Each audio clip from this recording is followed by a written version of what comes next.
las estrategias que nosotros recomendamos tienen que ver con justamente poder construir estrategias y si se quieren, trabajo conjunto con equipos internos, y creo que esto es lo interesante de este compromiso también es que ponía a esa otra oficina en trabajo conjunto en el marco del compromiso. De hecho, esa oficina también fue parte de la redacción del compromiso. Finalmente, con esto ya termino. Secondi y Takoradi, estas dos ciudades de Ghana, el área metropolitana de Secondi y Takoradi en Ghana, también está avanzando con estos temas, todavía no con un estándar de contrataciones abiertas puntualmente, pero sí está trabajando, por ejemplo, mucho en lo que tiene que ver con las obras de infraestructura. El área de Secondi y Takoradi tuvo un enorme avance en obra pública y en distintas, digamos, trabajos públicos, digamos, en la zona, y empezaron a trabajar, por un lado, en mejorar lo que es transparencia a nivel infraestructura, trabajando con una organización que se llama COST, que se especializa en estos temas. Ha avanzado en su ley de compras públicas en 2003 y está avanzando en transparentar está en un estado un poco más atrasado que los otros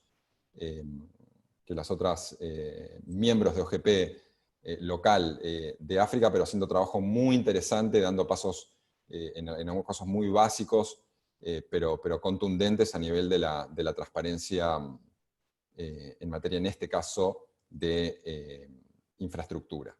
Y finalmente no me voy a detener acá porque podemos hablarlo después si quieren, pero obviamente toda la situación del coronavirus ha puesto la contratación pública en enorme observación. Nunca ha sido tan importante entender qué decisiones de compra toma un gobierno, cómo se monitorean esas compras, de qué manera la urgencia de la compra, que por supuesto no es discutible, se encuentra con también la transparencia de esas decisiones y es posible, en este caso, por ejemplo, para organizaciones de control, organizaciones de la sociedad civil, o internamente también para ver si las decisiones que se están tomando en la compra son inteligentes, no son inteligentes, o cómo se están haciendo, resulta muy importante, y estamos justo en el medio de una pandemia, y la verdad que en esto creo que ha prácticamente generado toda la evidencia de qué pasa entre una jurisdicción que tiene la posibilidad de mostrar cómo opera y toma decisiones en un contexto de una crisis como la que estamos viviendo de manera transparente, y cómo tener un sistema de contrataciones abierta permite poder hacer un monitoreo mucho más sano, claro, de cómo se van tomando esas decisiones, lo que también ojalá debería influir en mayor confianza por parte de la gente de cómo se están tomando esas decisiones. Es un tema para hablarlo en otro momento. Pero en ese sentido nosotros desarrollamos también en conjunto con Open Contracting una guía de gobierno abierto y coronavirus que cubre un montón de los temas que nosotros trabajamos en la Alianza por el Gobierno Abierto. Estos son algunos de esos temas, con un ángulo relacionado al tema de la pandemia y dónde existen oportunidades para aplicar un ángulo, digamos, de gobierno abierto que estamos viendo que está ocurriendo en distintas partes, como probablemente lo cuente en un rato el ejemplo de la ciudad de Buenos Aires. Así que no me voy a detener mucho acá porque básicamente hemos generado un conjunto de recomendaciones como organización, y después podemos compartir el documento para que tengan acceso. Está disponible también en español, y creo que puede ser muy útil, especialmente en este momento particular que estamos viviendo, donde la urgencia es hoy, y que más allá de planificar, y que está muy bien, también hoy hay acciones que se pueden hacer para justamente poder empezar a ayudar. Pero está claro que aquellos que tienen infraestructura ya montada, que tienen una estructura de esta información ya en su lugar, creo que entienden la importancia que tienen estos sistemas, más allá de la transparencia, sino, como decía antes, para poder hacer la compra más inteligente, cuidando los recursos de la gente. Voy a parar ahí porque creo que me excedí un poco en el tiempo. Me quedo en el chat para cualquier pregunta, consulta y demás, y les agradezco mucho la invitación. Muchas gracias a ti, Rudy. Excelente presentación y para mí, digamos, creo que coincidimos bastante en varios de los mensajes que envías, en particular alrededor del tema de no se trata únicamente de publicar, sino de pensar cuáles son esos objetivos que se quieren lograr. Sí, en el chat había un par de preguntas que creo que podemos tocar. Creo que una es referente relacionado con la primera gráfica sobre los compromisos. Creo que los compromisos, ahí pues Rudy podrá aclarar si era sobre todos los compromisos, digamos, a nivel global en términos de contrataciones abiertas. Y la segunda es más como de recursos adicionales que se puedan obtener. Yo propongo que si quieren, tomamos como, Rudy puede dejar algunos de esos recursos en las mismas notas de la llamada, pero no sé, Rudy, si quieras algo agregar sobre eso en este momento. Gracias. No quiero cortar el flow de la charla, le respondo rápido. La gráfica inicial es a nivel mundial, no es solamente la TAM, es a nivel mundial. Carlos Díaz, de Global Integrity. Sobre los planes de gobierno abierto a nivel municipal local, ¿qué tipo de capacidades, apoyos requiere un actor público nuevo en este tema? Para empezar en Open Contracting, si me lo estás preguntando desde el punto de vista de OGP, nosotros dentro del plan nuevo que estamos haciendo, básicamente trabajamos en este caso con partners o con socios, en este caso Open Contracting, para dar apoyo y poder guiar a aquellos que ingresan al nuevo programa con interés de poder empezar a desarrollar un compromiso relacionado a contrataciones abiertas y conectamos ese interés con los socios que pueden dar ayuda para colaborar con ustedes en entender cómo pueden dar el próximo paso para empezar la publicación. No sé si eso responde a tu pregunta, pero si no, me quedo en el chat y puedo charlar por ahí porque no quiero demorar el flujo que tan prolijamente ha hecho Oscar con sus colegas. Muchas gracias, Rudy, y creo que Carlos quedó feliz con la respuesta. Entonces, con eso, de una vez paso y le doy la palabra a Joana, quien nos va a estar hablando ahora sí de cómo se puede implementar el estándar y qué es todo esto del estándar de datos para las contrataciones abiertas. Sí, ¿me confirman que ya se ve mi pantalla? Te vemos perfecto, Joana, adelante. Sí, dale, genial.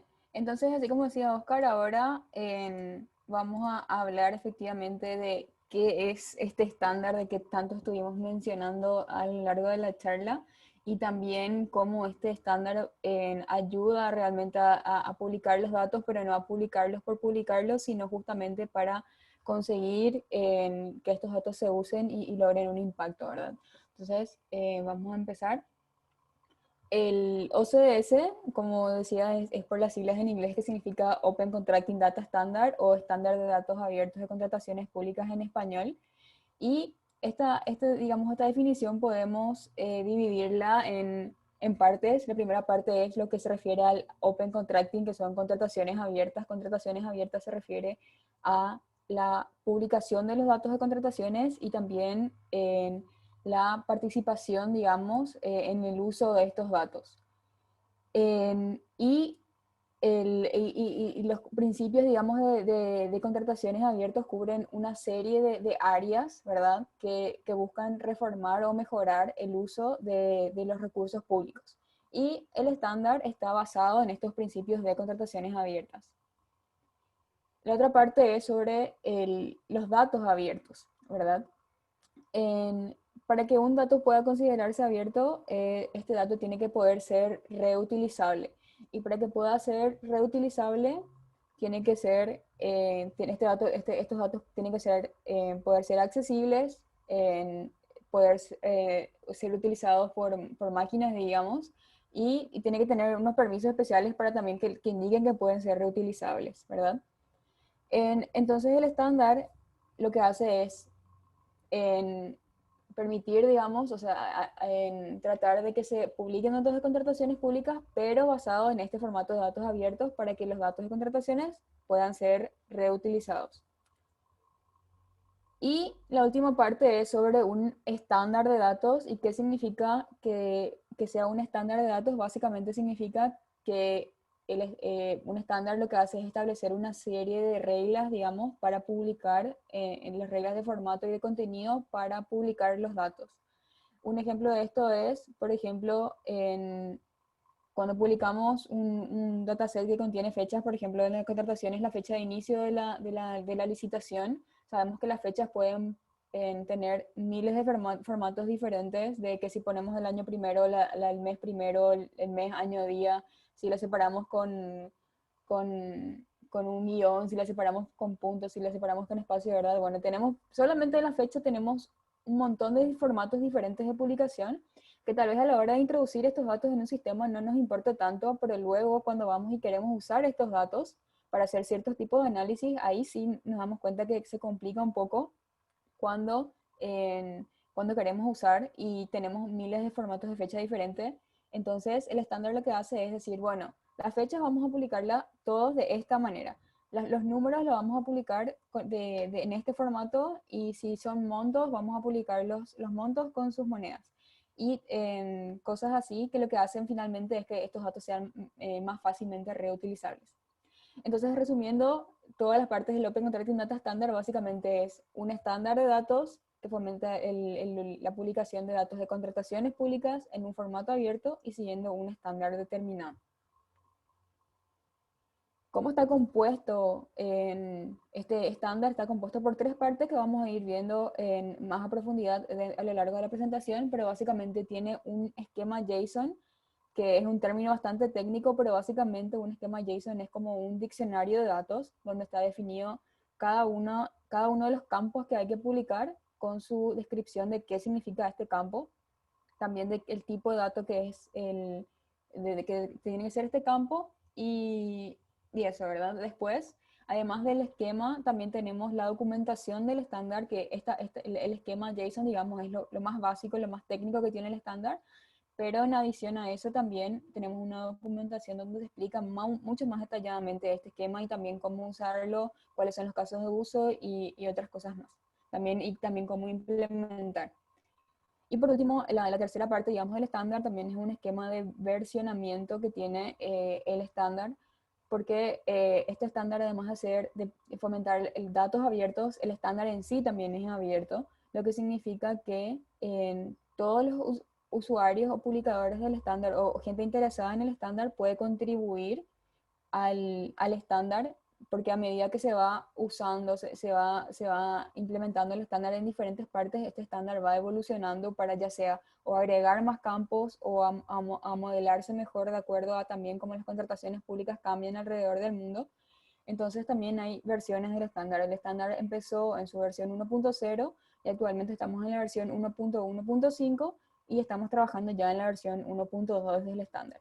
Normalmente los cambios entre versiones lo que hacen es o modelar mejor la información, digamos, o agregar más campos para cubrir más casos de uso todavía en la publicación de datos. Entonces, básicamente el estándar tiene estas 3 partes, que son el esquema, que es la parte más técnica, la documentación, que es una guía más completa, y el versionado para mantener, digamos, evolucionando el estándar. Esta es cómo se ve la documentación. El link está aquí abajo y tal vez Oscar también le pueden poner si ya quieren mirar el link a la documentación. Aquí lo que van a encontrar es una serie de cosas que pueden ir mirando. Tenemos una sección específica que es la sección para empezar, donde pueden leer cuál es el proceso que deberían seguir para empezar su publicación. Luego tenemos una guía que es más técnica, una referencia donde está explicado cada una de las partes del estándar. Y también tenemos un poco de historia y también un poco de gobernanza para entender cómo fue, cómo normalmente se mantiene este estándar y también su historia de cómo empezó, de dónde surgió, etc. Entonces pueden ir a mirar esto, o Oscar les puede dejar en el chat y después lo miran. Entonces, una vez ya sabiendo cuáles son estas partes del estándar, ¿verdad? Vamos a ir un poco a qué contiene, ¿verdad? Y qué dice el estándar que hay que publicar. Entonces, el estándar de contrataciones trata de describir el proceso de contratación como un todo, no solamente la licitación o solamente el contrato como cosas separadas, sino un proceso de contratación como un todo, desde la planeación del proceso de contratación hasta la implementación de sus contratos.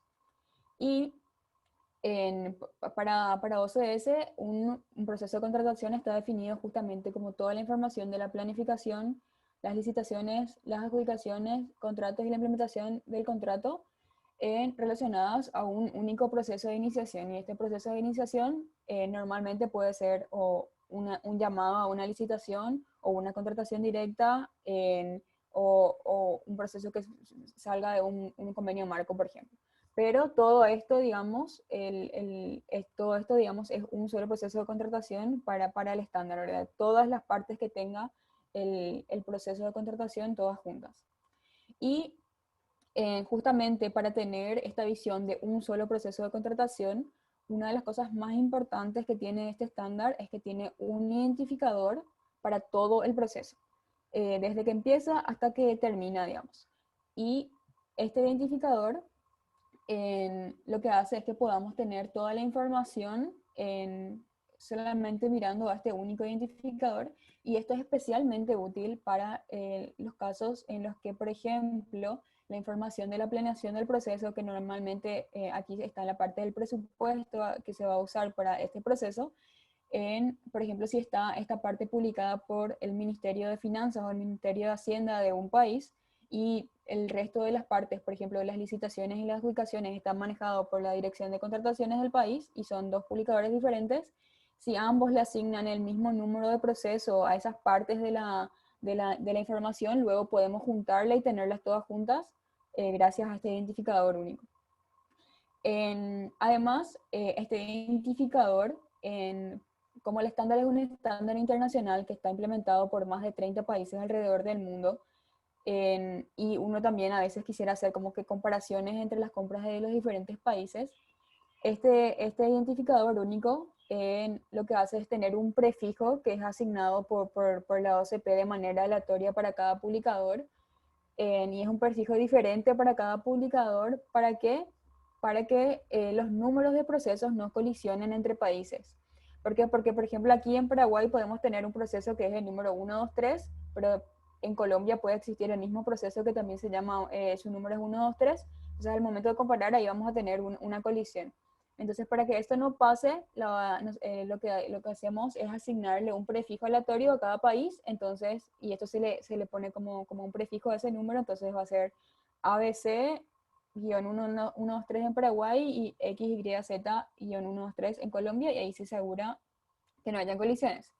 Para pedir y uno de los primeros pasos cuando uno quiere implementar el estándar es justamente pedir este prefijo asignado al país, y para pedir este prefijo pueden registrar y pueden pedir esto a través de la página de la documentación del estándar que ya les compartió Oscar, creo. Entonces, ¿cómo se ven estos datos que están en formato OCDS?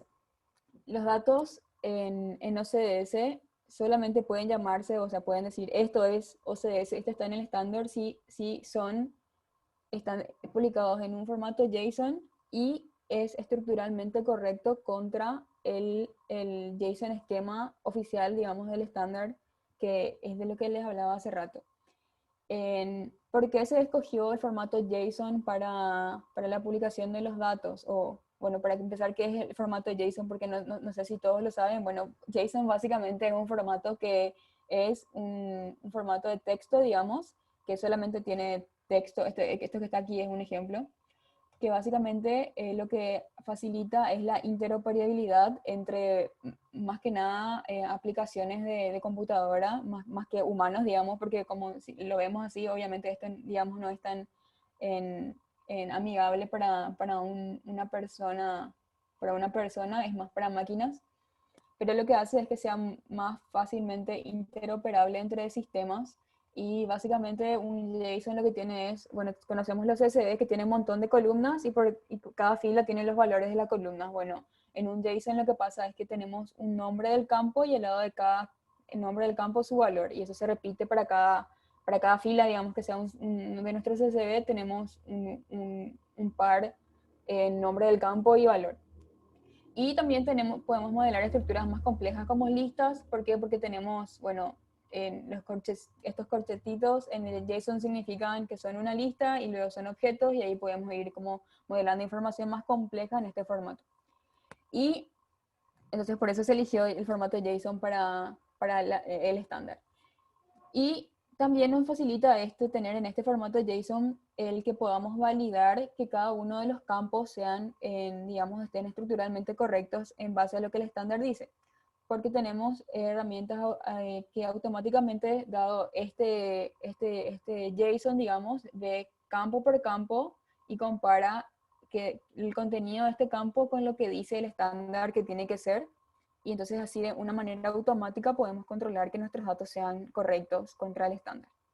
Y solamente de vuelta, solamente si tenemos este archivo JSON que pase y valide contra nuestra herramienta de validación, de la cual también les voy a hablar, podemos decir si esto es un dato OCS. Tenemos igual también herramientas que nos permiten convertir este formato JSON, que es más, digamos, como les decía, para máquinas, en, por ejemplo, un CSV de vuelta, que sí ya es más para analizar y más para humanos de nuevo. ¿Por qué? Y esto es algunas cosas que también yo les estaba comentando, pero ¿por qué es importante usar un estándar, verdad? Básicamente tenemos una serie de beneficios, por ejemplo, el aseguramiento de la calidad, que va mucho de la mano de lo que les decía, de que como podemos tener herramientas que automáticamente chequeen al menos la estructura y el formato del archivo, podemos tener procesos de aseguramiento de calidad de forma automática. También, por ser un estándar global que es implementado en todo el mundo, cualquier herramienta que se haga, que soporte, digamos, este formato de datos para alguien que use el estándar, ya automáticamente sirve para el resto de los países del mundo, no importa si la aplicación sea, no sé, se haya hecho no sé, en Reino Unido, digamos, podemos usar igual aquí en LATAM porque todos hablamos, digamos, el mismo idioma, porque todos hablamos en el idioma del estándar, digamos. También tenemos un montón de guías de publicación que ayudan a implementar este estándar. Y otra de las ventajas que tenemos es que los datos pueden ser comparables con cualquier, o sea, podemos comparar las compras que se hacen aquí en Paraguay con las que se hacen en Argentina, con las que se hacen en Colombia, de una manera mucho más fácil. ¿Por qué? Porque lo que hace el estándar es decir, toda la información de las licitaciones vamos a ponerlas en este bloque que siempre se va a llamar de la misma manera, y en estos campos vamos a poner su información relacionada que también se va a llamar de la misma manera. Entonces todos hablamos el mismo idioma y digamos que superamos la barrera de tener que entender en cada contexto de cada país qué significa cada cosa, porque sabemos bien que en Latinoamérica, por más que todos hablamos español, podemos tener mil maneras diferentes de decir la misma cosa en general, y en términos legales y contrataciones aún peor, ¿verdad? Por ejemplo, lo que en el estándar es tender, que sería licitación, podemos llamarla licitación, podemos llamarla llamado, convocatoria, miles de maneras diferentes. Incluso la palabra licitación tiene un contexto legal diferente en los países. Entonces, en cambio, si ya tenemos, bueno, todos nos ponemos de acuerdo que el proceso por el cual se reciben ofertas o una entidad llama a convocatoria para comprar ciertos ítems, vamos a llamarla tender en el estándar, entonces ahí ya esa barrera ya la superamos y podemos hacer comparaciones entre países.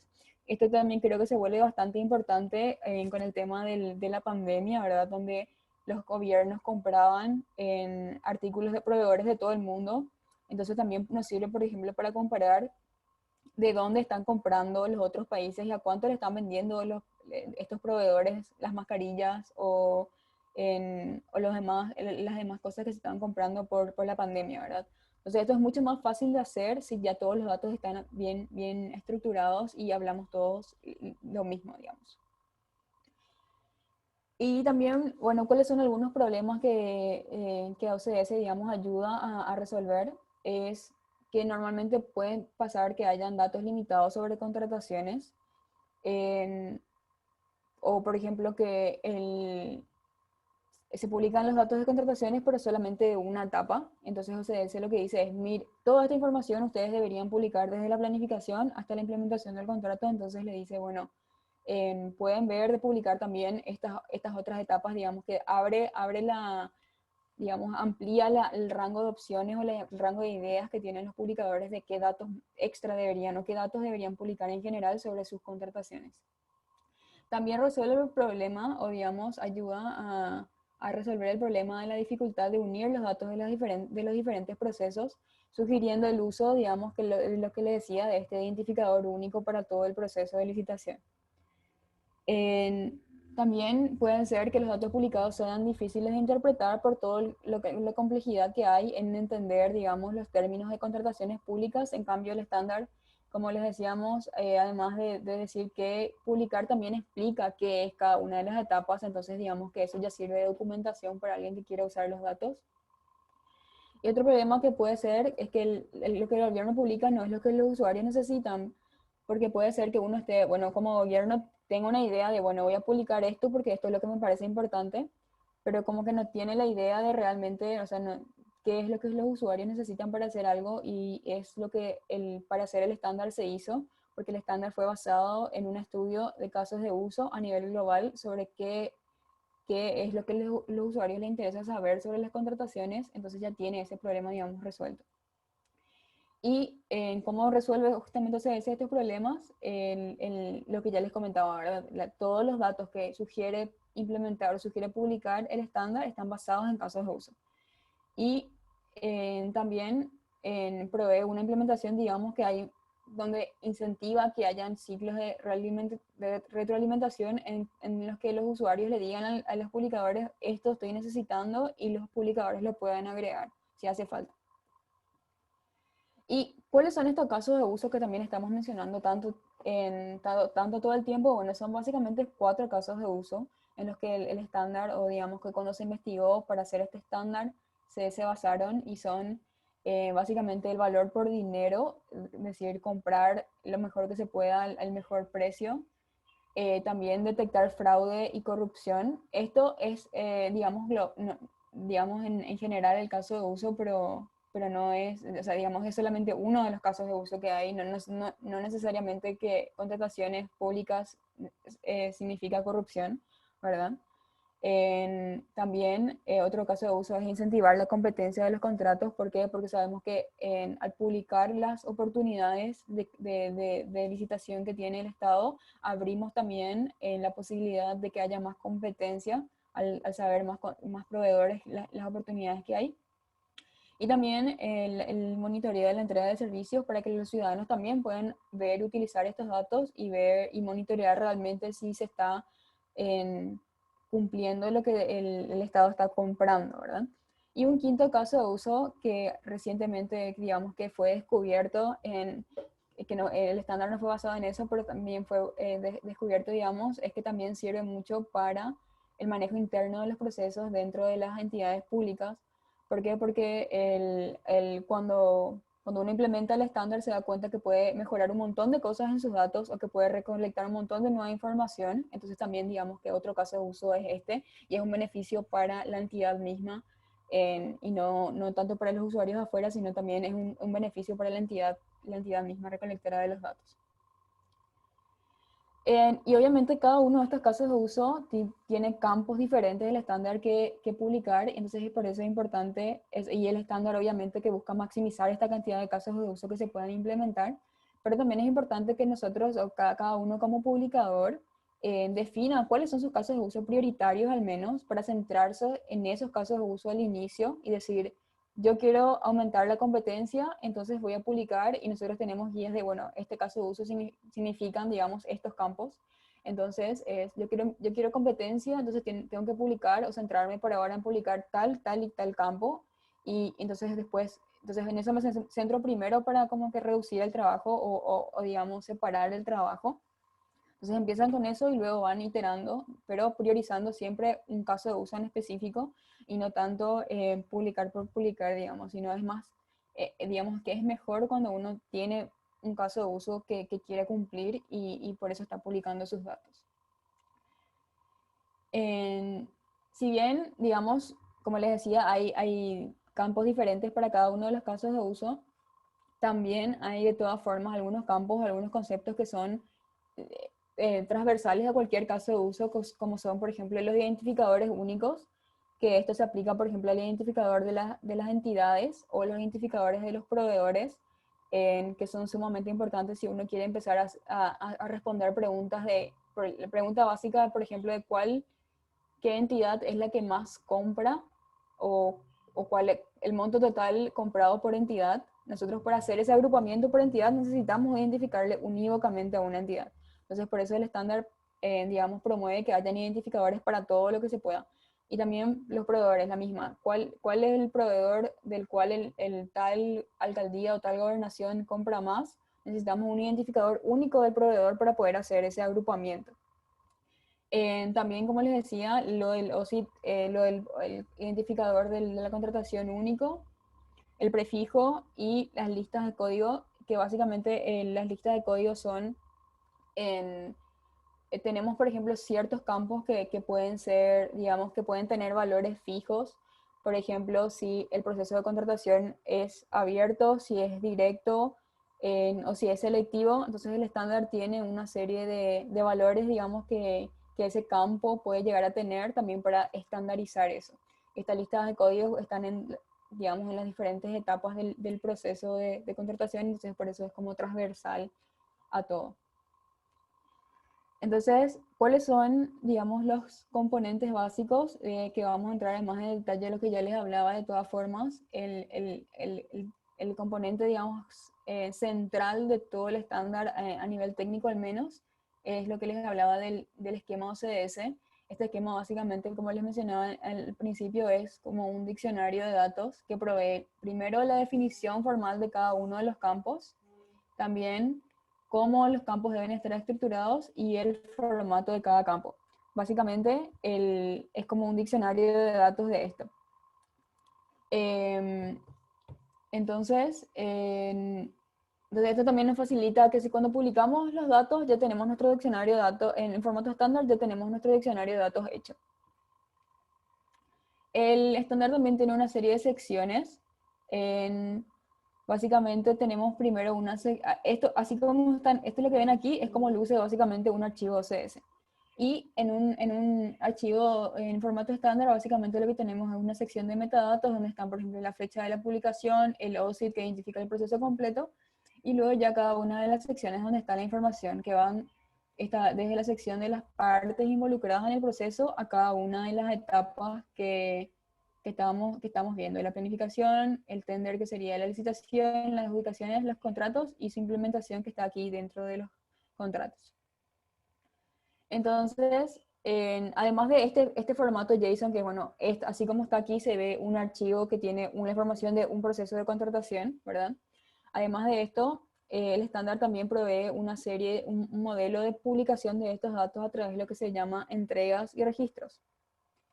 Básicamente una entrega o un release que se llama en el estándar, básicamente lo que es una versión de los datos en un momento dado del tiempo. Por ejemplo, tenemos la información ahora de la planificación, o sea, salió la planificación de un proceso, tenemos un release o una versión de ese momento del tiempo. Después ahora ya tenemos una invitación o se publica la licitación de ese proceso, tenemos la información de esto en otro momento del tiempo y es otra versión. Y así sucesivamente. Si se hizo una adenda a esa licitación, tenemos otra versión. Y así sucesivamente, y esto el estándar lo hace de esta manera como para que podamos tener en todas las versiones, digamos, que tuvo este proceso para poder comparar qué cambió y demás en el proceso de licitación sobre el tiempo. Esto es lo que el estándar llama releases. Y para un mismo proceso de contratación pueden haber muchos releases, ¿verdad? Porque es lo que va cambiando. Esto es lo que le decía, cada etapa, digamos, que tiene el proceso de contratación es un release. Y el estándar también tiene el concepto de lo que es un registro o un record, que básicamente hay uno por cada proceso de contratación, y en el record están compilados todos los releases que tuvo este proceso y también, digamos, la información actual completa de todo el proceso. Por ejemplo, podríamos tener un release de planificación, luego otro de la licitación y otro de la adjudicación, que serían 3 releases diferentes, pero en el record está la información ya de todo eso junto y digamos que es la versión actual, así mismo como está el proceso de contratación en ese momento. ¿Y cómo publicamos finalmente esto? Lo publicamos en paquetes de releases o paquetes de records, según lo que decían publicar o ambas cosas, ¿verdad? porque el publicador puede decidir o solamente publicar las versiones, solamente ir publicando las versiones, que son los releases, o publicar solamente los records, que es la versión completa, digamos. Y esto, para publicarlo, el estándar lo que dice es, vamos a publicar esto, pero en un paquete, donde en un paquete pueden haber uno o más releases o uno o más records. Básicamente es como poner en un sobre toda la información de uno o varios procesos de contratación, y eso es lo que se publica. ¿Y qué tiene este paquete, digamos? Además de la lista de las entregas de los releases, tiene otros metadatos, que son la política de publicación, de, por ejemplo, de estos datos, donde se explica cómo usar estos datos, qué información hay. Una licencia, que es algo importantísimo que se tenga, porque para que un dato sea abierto dijimos que tiene que poder ser reutilizable. Para que pueda ser reutilizable tienen que darnos permiso explícito de reutilización, y eso es la licencia. También datos sobre quiénes está publicando y la fecha de publicación, y una URI donde podemos encontrar esos datos. Y eso básicamente es como un paquete, y aquí adentro está la información efectiva de todos los procesos de contratación. Entonces, el panorama general de OCS y por qué es importante esto, es porque, digamos, tenemos la versión, lo que digamos que como un Intel Inside del procesador. Bueno, tenemos un OCS Inside que lo que hace es, digamos, que lo que trata de hacer o de sugerir que se haga es que reunir todos los datos de los procesos de contrataciones. ¿Para qué? Pero no solamente publicar por publicar, sino que esto esté basado en casos de uso que ayuden a alguien, que ayuden a un usuario a usar estos datos. Y también lo que nos ayuda, o el beneficio de esto, de tener, digamos, como OCS adentro, o al menos algunos de los beneficios que sí o sí debería tener, implementar el estándar, también es que el significado de cada campo es claro. Como les decía a ustedes, al momento de implementar el estándar, esta documentación del estándar ya es su diccionario de datos, y ya cualquier usuario puede leer esto y saber qué es cada cosa de lo que están publicando. Pero obviamente esto solamente es la base, es solamente la publicación, pero para esta publicación también necesitamos afuera, digamos, tener herramientas, tener servicios, también estar en contacto con nuestros usuarios, todo esto. ¿Para qué? Para que los datos se usen. ¿Y para qué queremos que los datos se usen? Para tener, digamos, esos casos de uso de lo que hablamos, ¿verdad? Queremos que los proveedores usen estos datos para competir, queremos que los ciudadanos usen estos datos para monitorear los servicios. Y entonces para eso es, bueno, y OCS, digamos, que facilita estas cosas. Joana, gracias. Sí. Si quieres hacemos 2 minutos más, digamos, como para cerrar, 2 o 3 minutos, y así darle la palabra también al equipo de Buenos Aires y que podamos cumplir con el tiempo. Sí. Qué pena contigo. Gracias. Sí, dale. Bueno, entonces básicamente OCS es un mecanismo para divulgar los datos y los documentos y respaldar justamente el análisis y el seguimiento, la participación y la competencia, digamos, en torno a lo que es la contratación pública. Y último ya, algunas herramientas que tenemos a disposición para cuando ya están, digamos, publicando sus datos, empezaron a publicar sus datos, es una herramienta de revisión que básicamente lo que hace es esos datos JSON que tienen, validarlos contra el esquema y ver si realmente están cumpliendo o no con el estándar. Y es una herramienta automática donde les dice sí o no, digamos, o si tienen que cambiar algo. Por ejemplo, si pusieron un texto en un lugar donde tenía que hacer un número, bueno, la herramienta les dice, hey, acá tiene que ser un número y estás poniendo texto.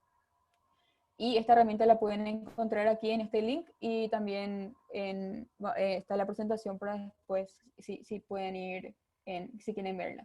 Otra herramienta muy útil que tenemos es una herramienta de Flatten Tool, que lo que hace es convertir este JSON, que digamos no es tan amigable para las personas, convertir este JSON también en un CSV o en un Excel, donde básicamente cada campo se convierte en una columna, como está acá, y esto es bastante útil para los usuarios que quieren hacer análisis con los datos y no hacer herramientas, básicamente. También pueden ver esto, acá está el link en la presentación, que se la vamos a mandar también, si quieren ver un poco cómo se ven estos datos en su formato CSV o Excel. Y por esto sí ya creo que es lo último. Si ahora ya saben más o menos en general qué es OCS, ¿verdad? Y ya tienen el link aquí donde pueden ver más sobre la documentación y etcétera. si ustedes quisieran implementar, bueno, dicen, quiero implementar OCS en mi gobierno, ¿cuáles son los pasos, digamos, que podría seguir? Entonces, el primer paso es discutir cuáles son los usuarios de los datos y los casos de uso de OCS. Identificar luego, bueno, decir, quiero publicar esto, pero después ver los datos y los documentos que se van a publicar en su proceso de contratación, es decir, ver qué tengo para publicar, definir si qué de los datos que tengo realmente pueden ser legalmente públicos y cosas como esas. Luego, una vez que ya identifiqué todos los datos que quiero publicar, cuáles son los datos que tengo, hacer el mapeo de esos datos al estándar CS. Luego ya implementar el sistema, digamos, que convierta nuestros datos a OCS y publicar esto como en releases y records en formato JSON. Publicarlos en paquetes, de lo que hablábamos. Verificar con nuestra herramienta de validación si valían o no contra el estándar. Y cuando ya están públicos, ya valida, ya está todo genial, fomentar el uso, ¿verdad? Por parte de los usuarios y otras partes interesadas. Y también nosotros ahí le damos soporte, digamos, a fomentar este uso y a tener herramientas para su utilización. Y todo esto lo pueden hacer y tenemos una mesa de ayuda con la cual damos soporte. Tenemos una mesa de ayuda en Latinoamérica para los que hablan español y otra mesa de ayuda en UK para los que hablan inglés, básicamente. Y podemos darle soporte, digamos, en todas estas actividades, desde el borrador del alcance que le quieren dar a su publicación, hasta la publicación o la revisión de los datos publicados. Tenemos esta mesa de ayuda que es gratuita, que nos pueden escribir en cualquier momento y estamos para ayudarles. Vamos a dejarlo en nuestro correo también al final, donde ustedes nos pueden escribir en cualquier momento sobre cualquiera de estos temas. Y estamos para ayudarle en todo este proceso de publicación. Y eso es todo. Bueno, muchas gracias, Joana. Si quieres, entonces dejamos las preguntas para después. Por supuesto, esto es un tema que tiene bastante por cubrir y Joana hizo un excelente trabajo en tratar por lo menos de emocionarlos a ustedes, y emocionarlas y para que vean, digamos, todo lo que puede traer el estándar de bueno y también los diferentes pasos que pueden implicar. Por supuesto, reitero, esto no es un proceso lineal, sino que normalmente requiere de mucha iteración y por eso es que la mesa de ayuda está siempre ahí disponible para que puedan hablar con ellos y también, digamos, el equipo de Open Contracting Partnership para acompañarlos en asegurarse de que estos datos sean utilizados. Entonces, con ello, le quiero dar la palabra al equipo de Buenos Aires. Tenemos el tiempo adecuado para la presentación del equipo de Buenos Aires. Se nos está recortando un poco el espacio de preguntas, pero les agradezco que vayan dejando todas las dudas que tengan, bien sea en el chat o en las notas de la llamada, para que podamos, bien sea al final, responderlas directamente o darles tratamiento por fuera de la llamada misma o como sea que les podamos brindar más ayuda. Entonces, con eso, Magu, te doy la palabra a ti y de nuevo, muchas gracias, Joana, por la presentación. Sí, perfecto. Bueno, yo lo bueno es que ustedes ya cubrieron varias cosas, entonces voy a ir más rápido y tratar de dejar algunos mensajes claves. Y ahí, bueno, están nuestros datos de contacto también para los que quieran seguir profundizando en la conversación, intercambiando. Veo varios nombres conocidos con los que siempre hablamos de distintos temas de gobierno abierto, así que, bueno, ya saben que ese canal está abierto. Lo primero, intentaré desde acá. Ahí está, sí, corre, sí. Es que para nosotros, o el primer mensaje es que el enfoque de trabajo en lo que es compras abiertas no es solo de datos abiertos. Sí tiene una gran parte de datos abiertos y la apertura de esos datos es necesario y el estándar es lo que en principio nos empujó, pero siempre cuando empezamos a enfocar este trabajo fue desde una agenda de innovación y de calidad institucional, en primer lugar, porque, bueno, como han dicho después, eso decanta en muchos casos de uso que hacen a la inteligencia interna del gobierno, a descubrir ineficiencias propias, a ver cómo podemos mejorar los propios procesos y hacer análisis que nos ayuden en mejorar muchas instancias de la compra pública y de gobierno abierto. O sea, creo que eso es básico, que al principio todo esto es importante porque aporta a la agenda de transparencia, porque permite el monitoreo y da respuesta también a muchos actores que están interesados en estos temas, pero además hacia el gobierno también le brinda una posibilidad de empezar a detectar red flags, como le llaman en OCP, o banderas rojas, o lugares donde puede haber algo que no esté funcionando bien, aunque no nos estemos enterando, que pueden ser tanto posibilidades, de, como decían, de fraude, de corrupción, o de ineficiencia de algunos funcionarios internamente, que a veces eso no es algo visible, ¿no?, para la totalidad del gobierno. Entonces es un triple enfoque en ese sentido. Esto un poco no lo voy a repetir porque Rudy lo mencionó, pero para nosotros la apertura de datos de compras y contrataciones en gobiernos locales, como les decía, tiene varias aristas: rendición de cuenta, agenda de transparencia a nivel local, es uno de los conjuntos de datos que más se demandan, y ahora también además estamos yendo hacia el uso y el aprovechamiento de eso, de la compra pública y la compra abierta como una herramienta de política pública para el desarrollo económico, que es también lo que les vamos a contar un poquito al final. El segundo mensaje es que nada es de un día para el otro. Ojalá el proceso de todos ustedes sea mucho más rápido y que precisamente conocer experiencias de las que mencionó Rudy, de las que menciona Oscar, la ayuda del helpdesk, que es fundamental, de UCP, los ayuda a acelerar ciertos procesos, y también los avances de la tecnología, ¿no? La ciudad de Buenos Aires tiene un sistema digital de compras y contrataciones hace mucho, eso favorece y facilita mucho después la apertura y el trabajo con los datos. Sé que no pasa en todos los lugares igual, pero sí, obviamente, al ser pionero el sistema de compras, no fue pensado para estructurar los datos de la misma forma que el estándar nos propone, ¿no? Entonces, nuestros primeros pasos estuvieron dados, bueno, en que hay una ley de compras y contrataciones públicas de la ciudad, que es de 2006, en 2009 se larga este sistema de compras digitales, que otra vez, no contemplaba esta apertura de datos. En 2012, bueno, con Rudy también ahí trabajando mucho, se larga el portal de Beadata y se empieza a trabajar esta perspectiva de apertura de datos.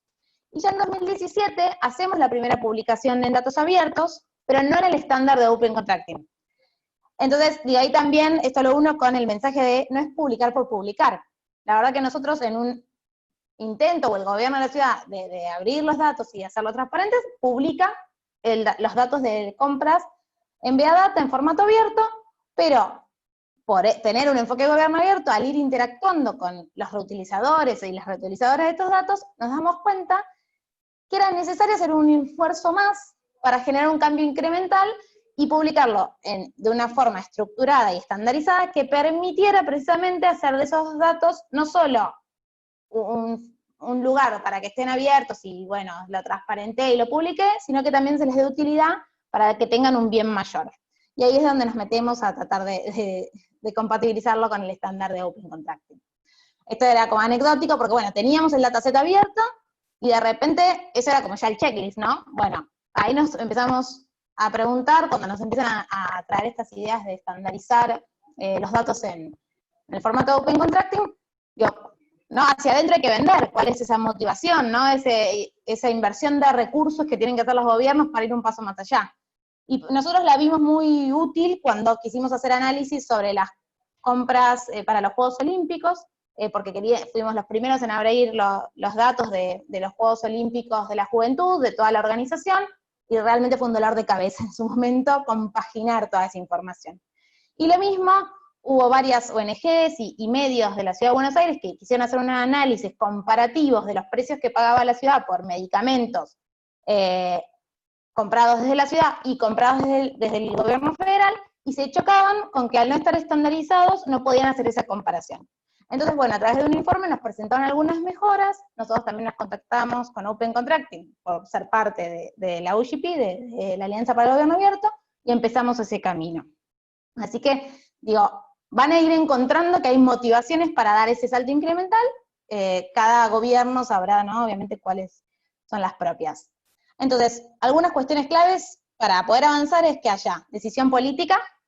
Desde el primer momento se involucró el área de compras y contrataciones de la ciudad, un proceso de sensibilización interno de todas las áreas, pero no era solo algo de gobierno abierto, sino algo también de la DG de compras y contrataciones. Coordinación entre las áreas, depende también de cómo esté estructurada la información hacia dentro de su gobierno. Hablamos de gestión de personas. Está el dataset, está el formato, pero si nadie lo sabe usar, si hacia adentro del gobierno quienes recogen datos, quienes trabajan con los mismos, quienes generan los sistemas, no tienen esto en cuenta, no sirve, y además los resultados que nos tienen que dar información también para que sea útil a la función pública, ¿no? Destinatario, clave, o sea, ¿quién va a usar esos datos? Que lo pueda entender, que lo pueda leer, que lo pueda analizar, entender qué necesita, en qué formato tienen que estar o cuál es su forma de presentarlos para que sean útiles. Y la reutilización, fomentarla. Eso, que ahora es lo que un poco Saka va a ir contando, permite ir mejorando la publicación de la información y nos va dando ese apoyo, ¿no? para seguir mejorando la calidad de la misma. Esto, como les decía, no lo hicimos solos. A ver si puedo pasar acá. Esto no voy a entrar en detalle, pero el resultado es que tenemos los datos en ese dataset y también que aumentó la reutilización. A ver, esto no lo hicimos solos. Apóyense en la Open Contracting Partnership porque tienen el helpdesk de ayuda, que lo pueden usar un montón de veces, todas las veces que tengan dudas. Era casi como otro consultor más o consultora más para nosotros, ¿no? Para ayudar a nuestros analistas. Use las guías y materiales de publicación. Ahí van a poder ir entendiendo. Hay una curva de aprendizaje que hay que hacer también para entender cuál es, nuevamente, esa utilidad incremental de ir cambiando hacia el estándar y no dejar los datos publicados o abiertos en el formato que yo ya los tengo, sino que eso ayuda. Y también lo otro en lo que nos ayuda mucho el soporte de trabajar con Open Contracting Partnership es en ir limpiando nuestros objetivos de qué queríamos lograr con esa apertura, además de la transparencia, y entender la teoría del cambio detrás, de por qué es importante o cuál es el valor ¿no? agregado que da a un gobierno tener los datos de manera estructurada, publicados en un formato que pueda ser reutilizable, y qué tipo de inteligencia da hacia adentro del gobierno, y también qué permite a los reutilizadores de afuera. Así que utilicen mucho ese apoyo. Me voy a callar y ahora lo dejo a Saka que presente. Bueno, gracias Mau. La verdad que cuando pensamos esta ponencia y los contenidos que teníamos que incluir, con Maricel y parte del equipo pensamos en contar los últimos casos de uso o aplicaciones prácticas que tuvimos gracias a la gimnasia que nos dio el estándar en todo ese recorrido, en el timeline que recién mostró Maricel, que me sorprendió la cantidad de años que venimos trabajando en esto. Y esa inversión de tiempo, que fueron en años, fue lo que nos dio una gimnasia de apertura y experiencia para trabajar con el estándar y en situaciones donde ameritaba velocidad, como por ejemplo el contexto de pandemia en el cual estamos atravesando ahora, y los objetivos que teníamos para trabajar en este contexto se pudieron hacer rápidamente. Lo que trabajamos desde el gobierno de la ciudad en el marco de las compras abiertas y compras públicas fue una plataforma de compras coronavirus en el cual cualquier ciudadano o cualquier persona interesada pueda consultar cómo está gestionando los insumos públicos la ciudad de Buenos Aires. Si quieres pasar, Mau. Ahí. Perfecto. ¿Pudiste pasar? Si no, ahí está. Se pasó hasta la última, estamos teniendo problemas con la presentación. Ahí está. Desde el gobierno de la ciudad lanzamos una plataforma que fue fruto de un trabajo colectivo, no solo con el equipo de calidad institucional y gobierno abierto del cual soy parte, sino de varias áreas transversales a gobierno, para gestión de las compras públicas de la ciudad de Buenos Aires, que tiene varios elementos. La primera son visualizaciones que permiten ver cómo gestiona compras y gestión integral de la pandemia desde la ciudad de Buenos Aires, que pueden ser consumibles por cualquier ciudadano, cualquier persona que entienda cómo leer un gráfico.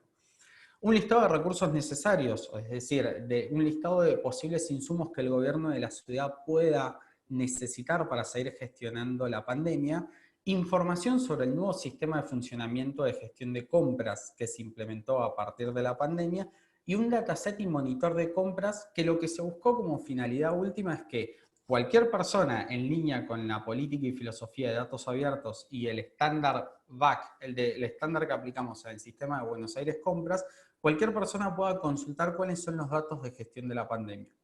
En ese sentido se generan como dos productos finales que tienen dos finalidades diferentes, pero que son parte del mismo paquete, que no pueden funcionar de manera aislada. Por un lado, la apertura y disponibilización del dataset de compras coronavirus, donde cualquier persona puede trabajar con la información, pero entendemos de que hay una limitación técnica en términos del público, solamente un público que pueda operar y analizar datos lo puede hacer. Entonces, en ese sentido pensamos como una forma también de acercarnos a un público y de expandir la demanda de esta información, generamos un monitor de compras que promueva la reutilización. No solamente para que usuarios finales utilicen el dataset, sino también para que una persona que no esté familiarizada con la ciencia de datos pueda consultar información de compras coronavirus en época de pandemia realizadas por el gobierno. Próxima diapositiva, genial. Lo que buscamos con estos dos aspectos, o si se quiere con estos dos elementos, tuvimos una línea de beneficios en dos sentidos. El primero que fue que ganamos agilidad y velocidad bidimensionalmente. Por un lado, la pandemia a todos los gobiernos los obligó a reacomodarse y reorganizarse para gestionarla de la forma más óptima posible, dado que estamos hablando de un tema de materia sanitaria y de gestión integral de la sociedad, y por el lado, por la meta que teníamos como parte del equipo de que la plataforma de compras coronavirus tenga información actualizada en tiempo real de la mejor forma posible, con una actualización en algunos casos semanales y en otros diarias. En este sentido, nos corría la velocidad, tanto por la meta externa como por la meta interna. Y la gimnasia de experiencia que habíamos tenido en el estándar, con todo el trabajo que años anteriores los distintos integrantes y miembros del equipo de gobierno habían realizado para poder implementar, esto nos dio velocidad. Y por el otro, la apertura y reutilización para múltiples usuarios. Es decir, apuntar a un usuario técnico, experto en datos, pero también a un usuario interesado en la materia que no tenga las skills necesarias para poder operar sobre esos datos. Eso con respecto a la gestión de compras. Y por último, con Mau también queríamos, perdón, con Maricel o Mau, queríamos contarles un poco el trabajo que venimos haciendo con Lift en materia de normalización de bases de datos internas de gobierno. Esto que contaba Mau en un momento de su presentación, de que a veces la aplicación del estándar y esta filosofía, porque además no solamente estamos hablando de una práctica, sino también de una filosofía de hacer políticas públicas, nos permite detectar malos funcionamientos por ineficiencia, no en el funcionamiento interno y de gestión de información dentro del gobierno. Y esto nos llevó a trabajar con la Subsecretaría de Pymes, de Pequeñas y Medianas Empresas de la Ciudad de Buenos Aires, en donde pudimos, y en línea con Lift y en coparticipación con ellos, trabajar en una normalización y estandarización de la información sobre las empresas que tenía la Ciudad de Buenos Aires. Eso, un análisis y una unificación de las bases nos permitió generar una categorización para poder entender qué tipo de información teníamos de las pymes, pequeñas y medianas empresas de la ciudad, y como fin último, como producto final, pensando en esto de generar productos para múltiples usuarios, construir una matriz de información que le permita al usuario interno de gobierno, dueño, al que tenía el ownership de esta información, poder conocer rápidamente, a partir de la matriz de información de pymes de la ciudad, qué tipo de empresas tiene, cuál es el porcentaje, por qué tipo de servicios, gracias a esa categorización de pymes que hicimos basado en el sistema FIP por tamaño de empresa, y de alguna manera optimizar el trabajo que tiene la Subsecretaría de Pymes con la gestión de esta información. Mau, no sé si querías agregar algo más con respecto a este punto. Sí, agrego lo último, que este trabajo también tiene apoyo de Open Contracting Partnership y Givos, que juntos formaban Lift y creo que algunos sponsors más, pero fue algo que aplicamos entre otros 70 proyectos con una idea, ¿no? O con algo que veíamos que creíamos que podíamos hacer posible gracias a los datos. Pasamos distintas distancias, trabajamos mucho, nos peleamos un poco a veces con Oscar, vamos y venimos, pero tratamos de depurar y entender qué prácticas podemos cambiar y cómo mejorar la inteligencia que tenemos con los datos hacia adentro, para también relacionarnos con actores externos, como en este momento estamos haciendo con, por ejemplo, la unión de sindical de pymes de la Ciudad de Buenos Aires, para mejorar la experiencia que ellos tienen para presentarse como proveedores de compra pública de la ciudad. Y ahí dejo de compartir. Muchas gracias, Mago, muchas gracias, Zacarías. Excelente presentación, y yo creo que nos muestra un poco todo lo que, digamos, implica el estándar, tanto en términos, digamos, eventualmente de un esfuerzo, por supuesto, dedicado, que en el fondo, digamos, no está necesariamente relacionado con el estándar mismo, sino con la misma complejidad de las compras y la manera en que pueden ponerse disponibles para la población y empezar a trabajar con los diferentes actores para mejorar los resultados de la compra pública. Mago también mencionaba, y Zacarías, nuestro programa de aceleración de impacto LIFT. En ese programa, por supuesto, hemos elegido a 5 equipos y de ahí también están saliendo bastantes lecciones alrededor de los datos, pero también alrededor en general en términos de las contrataciones abiertas. En este momento ya estamos sobre el tiempo. Había una pregunta sobre banderas rojas. Las banderas rojas básicamente son diferentes instrumentos para anotar anomalías en los diferentes procesos de contratación y existen metodologías eventualmente para llegar a utilizar esos datos.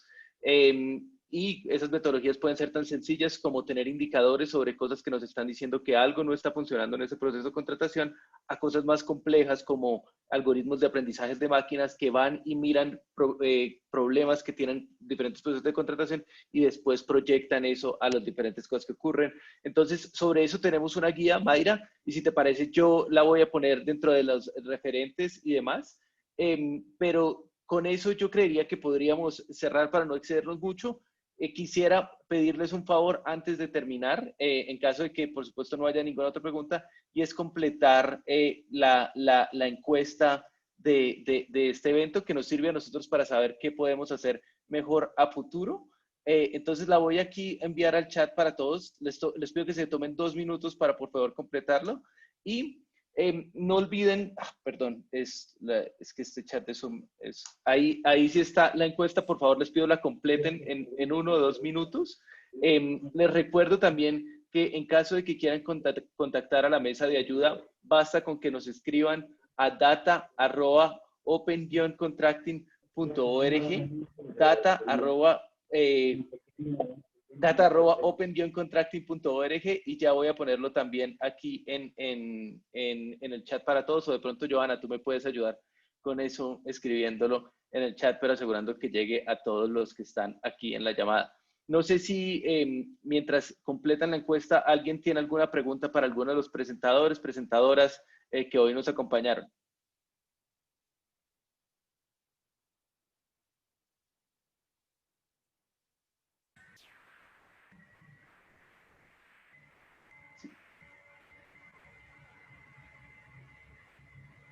¿Sí, Michelle? Sí, perdona, Oscar, comentaba, pero creo que no me escucharon, que vamos a tomar una foto para una nota de prensa de Quito Honesto y por eso hemos activado las cámaras todos los funcionarios de la institución y les invitamos a Maricela, a todos ustedes que activen la foto, perdón, la cámara, un segundo solamente, 30 segundos.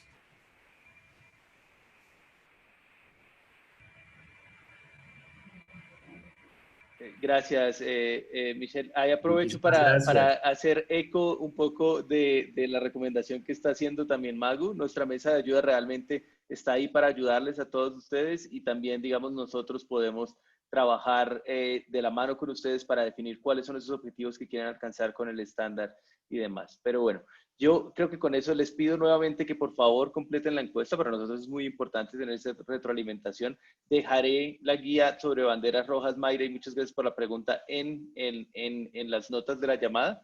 Y agradezco para finalizar una vez más a Rudy por unírsenos, por darnos esos grandes ejemplos de todo el mundo, de cómo para gobiernos locales puede ser crítico las contrataciones abiertas. Agradezco por supuesto al equipo de Buenos Aires por contarnos su historia y contárnosla como de manera tan honesta y sabiendo como todo lo que esto puede implicar. Y por supuesto a Johanna, quien trabaja con nuestra mesa de ayuda día a día, pero además pudo resumir un tema muy complejo de manera muy rápida. Muchas gracias, que tengan un feliz día y un feliz resto de semana.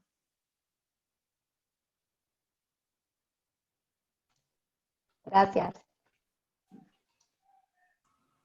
Gracias, Oscar. Gracias.